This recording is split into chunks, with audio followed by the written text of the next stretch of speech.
Entdeckt, erklärt, erzählt. Der Navigationspodcast für Digitales, Trends und Innovationen. Präsentiert von #Explore, dem Online-Magazin von TÜV Nord.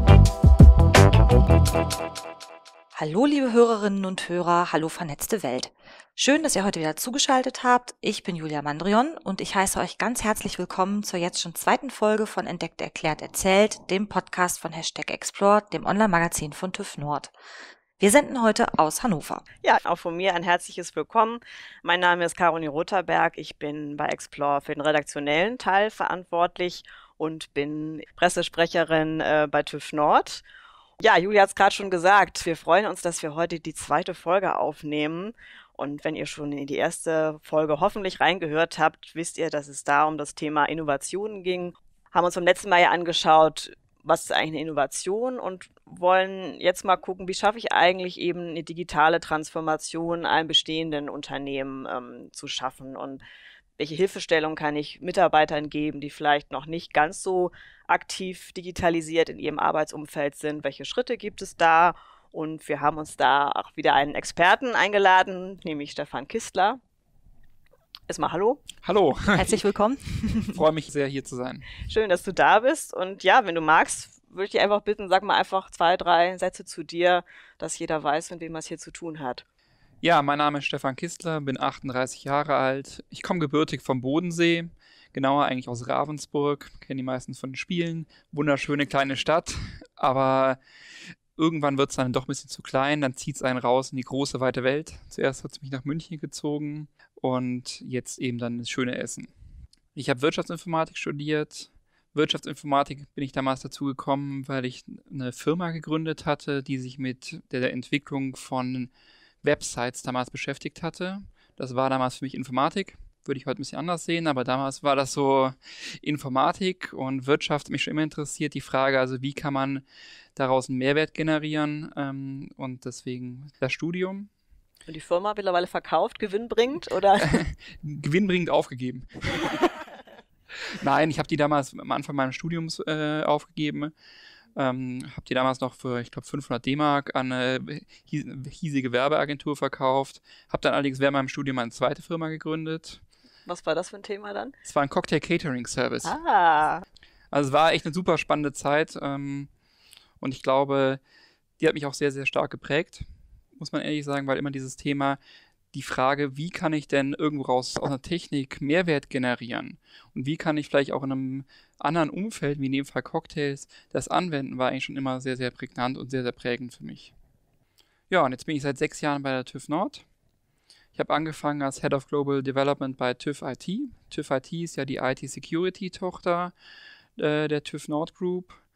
Dort war meine Aufgabe eben das Thema, wie baue ich international Geschäft auf, und bin jetzt eben seit 2,5 Jahren jetzt im Zentralbereich Innovation und dort eben als aktueller Head of Digital Academy tätig, und das ist ja auch der Grund, warum ihr mich eingeladen habt. Genau, da kommen wir gleich nochmal drauf, was genau Digital Academy ist und welche Ziele ihr damit verfolgt. Ja, du hast uns eben ja schon ein bisschen teilhaben lassen an deinem Werdegang, der ja auch tatsächlich ganz viel mit Digitalisierung auch schon zu tun hat, oder Ideen, die ihr umgesetzt habt. Vielleicht nochmal sozusagen so ein bisschen genereller gefragt, wie digital bist du selbst? Das ist natürlich eine schwierige Frage, weil digital ist ja inzwischen überall. Und wenn man sich anschaut, mir fallen momentan eigentlich gar keine Produkte ein, die eine digitale Komponente inzwischen haben. Also es gibt bei Puppen eine Möglichkeit, dass man sich ins Internet verbindet und dort irgendwie dann Reaktionen oder Sprache, Austausch darüber bekommt. Das Auto ist voll digital inzwischen, und so kann man es eigentlich auf fast alle Lebensweisen übertragen. Wir haben das erste Digital Academy Event, waren wir zum Beispiel in einem voll digitalen Hotelzimmer, wo man wirklich von der Türe öffnen über das Smartphone bis hin zu der Möglichkeit, in dem Hotel sich seine persönliche Stimmung über Licht und Musik einzurichten, eigentlich alles nur noch über digitale Wege machen konnte. Und auch sonst gar nicht mehr die Türe öffnen konnte. Also es war wirklich so, dass einige am Anfang auch erstmal lernen mussten, wie mache ich das denn jetzt, wenn alles digital ist, wenn ich halt eben keinen Schlüsselbund mehr habe, etc. Und so gibt es einfach unheimlich viele Beispiele, wie die Digitalisierung alle Dinge immer mehr durchdrängt. Und ich finde es total spannend, sich damit zu beschäftigen. Also die Frage ist eigentlich nicht, was geht alles technologisch? Da geht unheimlich viel. Die Frage ist eigentlich eher, wo können wir Mehrwert generieren und was für Möglichkeiten bietet uns die Technologie, noch größeren Mehrwert zu generieren, als bisher möglich war. Und ich möchte bei der Gelegenheit auch nochmal kurz erwähnen, warum die Digitalisierung aus meiner Perspektive auch so eine unheimlich große Veränderung da ist. Digitalisierung ist zum ersten Mal wirklich in der Menschheitsgeschichte so, dass man Gut nur ein einziges Mal herstellt und danach beliebig oft verkaufen kann. Wenn man das vergleicht mit früher, so ein Ford oder so, der hat ein Auto gebaut und hat das Auto verkauft. Er hat das Auto effizienter gebaut und hat er die Kosten runtergemacht. Aber es war immer noch so, dass die Kosten je mehr gestiegen sind, je mehr er hergestellt hat. Dadurch, dass man einmal ein Produkt herstellt und es immer wieder beliebig oft verkaufen kann, hat man natürlich ganz neue Geschäftsmodelle, weil es geht viel mehr darum, wie kann ich mehr verkaufen. Ich habe ja gar nicht mehr Kosten dadurch, sondern ich habe das Produkt hier ein einziges Mal erstellt und muss jetzt daran arbeiten, es ganz oft an den Mann zu bringen. Und ich kann mir natürlich auch andere Abrechnungsmöglichkeiten, ich kann ganz neue Geschäftsmodelle etc. darauf aufbauen, weil es einfach darum geht, in die Masse zu kommen. Deswegen sind auch Plattformen so unheimlich relevant, weil die Plattformökonomie halt sagt, ich stelle Dinge einmal her und stelle sie dann ganz, ganz vielen anderen Leuten zur Verfügung. Und das ist aus meiner Perspektive ein komplett anderes Denkfeld, in dem wir uns bewegen. Genau, also im Grunde genau wie du sagst, dass einfach ganz viel Mindset-Wechsel an der Stelle auch ist. Ne? Und wenn wir jetzt so ein bisschen so Richtung Unternehmen gucken, sagt das eben auch gerade, dass die Digitalisierung einfach so ganz neue Möglichkeiten tatsächlich bietet. Ich habe ja als Unternehmen vielleicht zum einen die Möglichkeit, wenn ich sage, also ich will da einfach mehr in die Richtung, ich muss darin hingehen, weil ich einfach sonst vielleicht irgendwann auch nicht mehr da bin. Und da gibt es ja einmal die Möglichkeit, dass ich vielleicht sage, ich gucke mir mal an, was es für Startups gibt. Und vielleicht sind die schon in einer Richtung unterwegs, die vielleicht zu mir passen. Genau, aber ich habe ja eigentlich irgendwie so eine Möglichkeit, ich gehe nach draußen und schaue mir an, was da entstanden ist, hole es mir rein, dieses Wissen, um das dann bei mir selber in einem bestehenden Unternehmen weiter wachsen zu lassen. Ihr habt einen anderen Weg gewählt. Genau. Warum macht ihr es selbst? Der Hintergrund ist eigentlich sehr einfach. Ich glaube, wenn man sich Digitalisierungsprojekte anschaut, und wir haben da am Anfang uns mal ein paar Studien noch dazu angeguckt, 60-80% der Digitalisierungsprojekte scheitern. Das hat unterschiedliche Gründe. Einer der Hauptgründe dahinter ist aber, dass es einfach die Mitarbeiter, die am Ende mit diesen Projekten arbeiten sollen, sich nicht abgeholt fühlen. Es wird irgendwas von außen entwickelt. Und diese Adaption für sich selber, wo ist denn der Mehrwert für ihn, findet nicht statt. Der Mitarbeiter fühlt sich ein bisschen überfordert oder nicht mitgenommen. Und gleichzeitig ist ein anderes Element da, es gibt immer mehr oder immer größeren Kampf um Talente, um Digitaltalente. Liest man in den Nachrichten etc. immer wieder davon. Und wir merken halt auch, es wird sehr, sehr schwierig, Mitarbeiter von außen immer zu bekommen. Ich werde Mitarbeiter, die ich von außen bekomme, wenn ich diejenigen, die dem Projekt am Ende arbeiten sollen, nicht mitgenommen habe, werde ich es nicht schaffen, sie zu befähigen und nicht zu begeistern. Und im Endeffekt muss sich eigentlich jedes Unternehmen aus unserer Perspektive diese Make-or-Buy-Frage stellen. Also soll Wissen eingekauft werden oder sollen bestehende Mitarbeiter befähigt werden? Und wenn ich mir die externen Berater oder Unternehmen oder Startups eben, um die Frage nochmal aufzunehmen, einkaufe, ergänze ich häufig mein Bestandsgeschäft. Ich mache vielleicht eine tolle neue Sparte auf oder so. Das Bestandsgeschäft, was aber immer noch einen Großteil des Unternehmens ausmacht, ist davon aber nicht berührt. Und das ist ein Riesenproblem aus unserer Perspektive. Es gibt dieses Not Invented Here-Syndrom, Neudeutsch, dass man irgendwie sagt, hey, das ist ja nicht das, was wir machen. Das sind nicht die Mitarbeiter, mit denen wir zusammenarbeiten. Und ich glaube, das ist eine riesen Herausforderung, für die eigentlich viele Unternehmen, nicht nur die TÜV Nord stehen. Wie schaffen wir es also, die Sachen von unseren Mitarbeitern dass sie angenommen werden, akzeptiert werden und gleichzeitig aber auch eine Begeisterung für die neuen Themen entstehen, weil das ist das Entscheidende.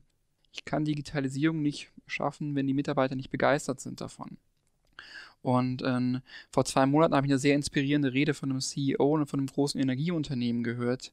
Der hat erzählt, am Ende der digitalen Transformation sind 8% bis 90% der Mitarbeiter die gleichen, die wir davor hatten. Jetzt kann man darüber diskutieren, ob die digitale Transformation mal beendet ist.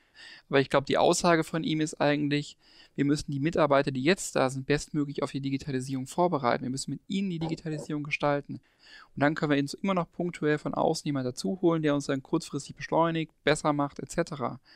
Aber ein Großteil der digitalen Transformation muss aus dem Unternehmen selber herauskommen. Und das ist im Prinzip die Grundidee, von der wir immer ausgegangen sind. Wie wir aber eben halt auch immer mehr von außen hören, dass es auch immer mehr dort angenommen wird. Also große andere Konzerne machen ähnliche Bewegungen inzwischen, weil sie alle merken, ja, das eine ist gut und so ein Startup dazu kaufen macht vielleicht total Sinn, wenn ich eine Technologie benötige, wenn ich vielleicht einen Kundenzugang benötige, wenn ich kurz Geschwindigkeit benötige. Es gibt aber ganz, ganz wenig Beispiele, wo ich durch so einen Zukauf mein Unternehmen wirklich stark verändere. Und die digitale Transformation ist halt was, und davon bin ich persönlich überzeugt, was eben nicht einfach verschwinden wird, sondern was nachhaltig eine Veränderung bedeutet. Das bedeutet, ich muss auch nachhaltig in die Mitarbeiter, in die Strukturen arbeiten und auch in meiner Kultur arbeiten, um die digitale Transformation voranzubringen. Ich möchte jetzt das Thema nochmal so ein bisschen auf die Digital Academy bringen. Du hast jetzt ja schon ein paar Mal erwähnt, dass TÜV Nord eben ein bestimmtes Programm für Mitarbeiter anbietet. Was ist denn genau die Digital Academy? Was kann ich mir darunter vorstellen? Die Digital Academy ist ein Befähigungsprogramm für Mitarbeitende und Führungskräfte. Es geht darum, die Mitarbeitenden zu befähigen und untereinander zu vernetzen. Wir arbeiten sehr intensiv daran, ein Netzwerk und eine Community aufzubauen. Und zwar eine Community zwischen den Mitarbeitern, die wir ausgebaut haben, zwischen den Führungskräften, die wir durch Events, in Zukunft auch sehr stark durch eigene Trainingsprogramme ausgebildet haben, um dort sicherzustellen, dass die sich dort in den Digitalthemen, auf die sie Lust haben, bestmöglich wiederfinden. Und es geht darum, ihnen auch einen Ansprechpartner zu geben. Und der Ansprechpartner kann eben auch ganz oft jemand sein, der sich auch mit dem Thema beschäftigt, der Lust drauf hat, der dafür brennt, der sagt, ich will das unbedingt. Das ist unserer Erfahrung nach oft eine sehr effektive Möglichkeit, um Themen auch auf eine andere Ebene voranzutreiben. Und die Digital Academy selber wurde auch schon ausgezeichnet. Also das CIO-Magazin und Com haben die Digital Academy 2018 als eines der Top 50 Digitalisierungsprogramme in Deutschland ausgezeichnet. Da sind wir natürlich unheimlich stolz drauf. Zeigt aber natürlich auch, wir können jetzt nicht aufhören, sondern müssen weiter dran arbeiten. Kernprodukt ist die Digital Expert Ausbildung. Das ist ein 6-wöchiges Trainingsprogramm, was wir immer wieder durchführen. Dort werden die Mitarbeiter dann zu sogenannten Digital Expert, das ist eine zertifizierte Ausbildung bei uns inzwischen, ausgebildet, die das Ziel hat, die digitale Transformation von innen heraus eben dann durchzuführen. Und welche Inhalte vermittelt ihr genau in der Digital Academy? Also wenn ich jetzt dran teilnehmen möchte als Mitarbeitender, was wird mir vermittelt? Was besonders bei uns ist, dass wir einen Ansatz haben, der aus Theorie und Praxis besteht. Wir haben also 16 verschiedene Theorieblöcke. Die verändern wir immer ein bisschen, damit wir auch es schaffen, unterschiedliche Akzente zu setzen. Aber im Endeffekt geht es immer darum, Innovation und Technologie, Methoden und Werkzeuge, Persönlichkeit und Ethik, Recht und Sicherheit abzubilden. Das bedeutet, wir sind der Meinung, wir wollen eine ganzheitliche Ausbildung bieten. Und was es dann halt so besonders macht, ist, dass wir das mit einem Leuchtturmprojekt kombinieren. Das kann man sich so vorstellen wie bei einem Reißverschluss. Man hat einen Theorieblock und kann dann sofort die Möglichkeit, diesen Theorieblock in der Praxis anzuwenden.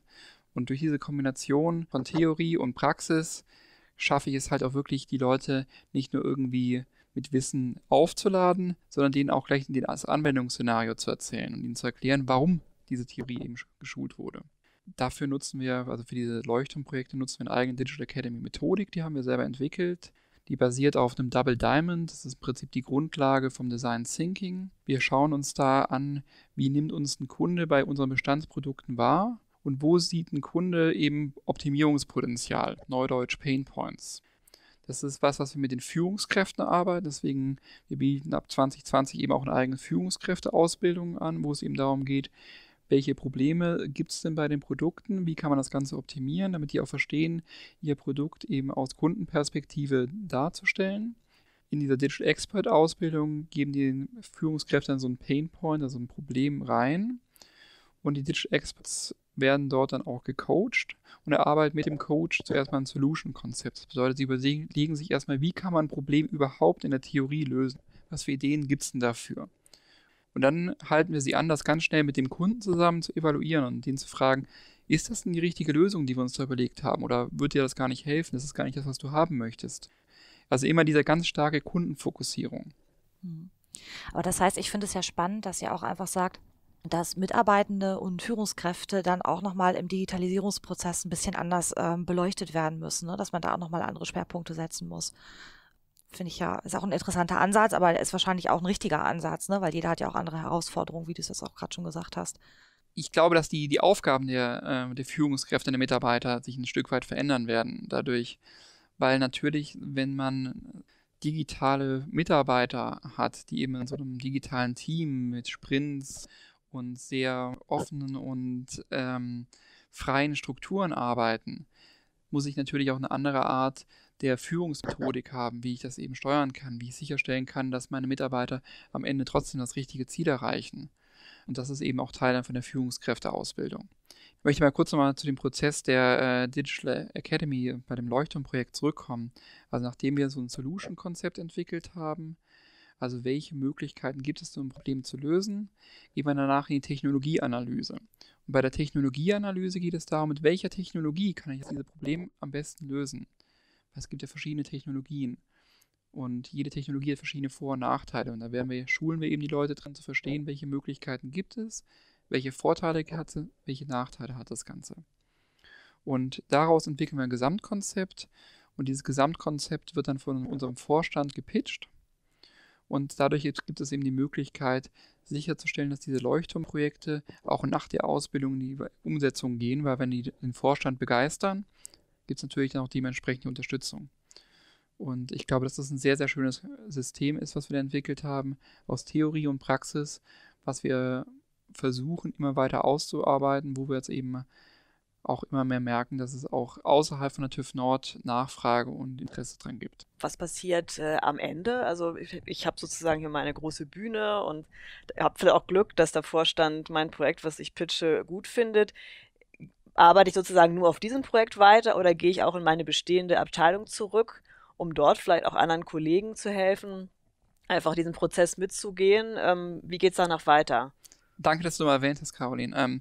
Das ist ganz, ganz wichtig, weil überzeugt der Digital Expert in dem Pitch die Geschäftsleitung von seiner Idee, geht das Mitglied, das aus der Geschäftsleitung begeistert wurde, auch in den Steuerkreis des Projektes, was einfach eine riesengroße Chance darstellt, weil dadurch natürlich sicher ist, dass alle Informationen aus dem Projekt sofort in der Geschäftsleitung präsent sind und auch Digital Expert natürlich eine wunderbare Plattform hat, um seine Probleme und seine Ideen, die er hat während der Projektarbeit, die ja deutlich länger geht als die 6 Wochen aus dem Programm, immer wieder gehört werden und eben auch versucht werden kann, natürlich auch irgendwelche Hindernisse oder Themen, die man es einfach noch besser machen könnte, dann auch zu vermeiden. Ihr habt jetzt ja auch schon so ein paar Runden ausgebildet, hast du uns ja auch gerade erzählt. Wie ist denn so das Feedback der ersten Digital Experts oder vielleicht auch das Feedback, was man so eben aus der Geschäftsleitungsebene bekommt? Ist das ein Erfolgsrezept? Also das Feedback, was wir bekommen, ist sehr, sehr positiv. Und das macht es natürlich total glücklich, weil wir merken, die Ideen, die Konzepte, die wir da entwickeln, die werden angenommen. Wenn wir jetzt feststellen würden, die Digital Experts werden eigentlich nicht gebraucht und es ist eigentlich nur ein Thema, was wir uns vielleicht in der Theorie überlegt hätten, aber die Geschäftsbereiche sehen da keinen Mehrwert, dann wird es uns nicht 2,5 Jahre geben. Aber wir merken eben, es gibt immer mehr Anfragen, es gibt immer mehr Ideen, die wir mal machen können. Und deswegen macht es unheimlich viel Spaß. Das heißt also, ihr seid selber jetzt zum Abschluss nochmal gesagt, auch in einer Art Prozess immer wieder mit eurer Methodik, ne? Also ihr entwickelt euch da auch immer weiter. Wir müssen uns immer wieder neu entwickeln, wir müssen uns immer wieder neu entdecken. Wir müssen auch für uns immer mehr feststellen, was könnte es denn sein? Also unsere Arbeit besteht wirklich auch ganz, ganz viel deswegen darin, mit Leuten zu reden, rauszugehen, außerhalb des TÜV Nord zu gucken, was machen andere Unternehmen, zu gucken, welchen Aspekt davon passt zu uns. Ja. Und wie können wir das Ganze adaptieren und wo können wir das Ganze bei uns einbauen? Und ich glaube, am Ende, das ist unsere Vision, wollen wir natürlich auch eine Dienstleistung haben, die so ist, und deswegen sind wir jetzt auch seit ungefähr 6 Monaten am externen Markt aktiv, dass wir sie nach außen verkaufen können. Und in dem Prozess sind wir gerade, das ist total spannend, eben halt auch sowas für den externen Markt, für Dritte anzubieten. Und dadurch lernen wir aber auch wieder sehr viel für uns, weil wir eben in diesen Gesprächen auch ganz stark merken, wie sehen das andere Unternehmen. Und ich glaube, so befruchtet sich es auch sehr, sehr stark gegenseitig. Also das Interne und das Externe passt eigentlich wunderbar zusammen. Das ist für mich jetzt auch ein schönes Stichwort zum Abschluss. Es ist ja so, dass sich im Moment eigentlich alle Firmen am Markt durch Digitalisierung in irgendeiner Art und Weise transformieren müssen.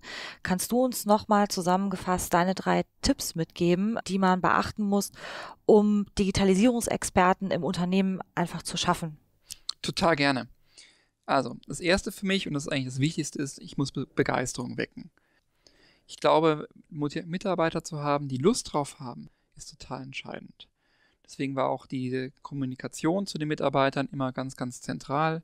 Ihr könnt es bestätigen, wir sind da relativ aktiv und tun eine Menge, um die Digital Academy auch wirklich präsent zu haben und das Thema Digitalisierung als ein Teil des Alltags im Unternehmen wahrzunehmen. Also erstens Begeisterung wecken.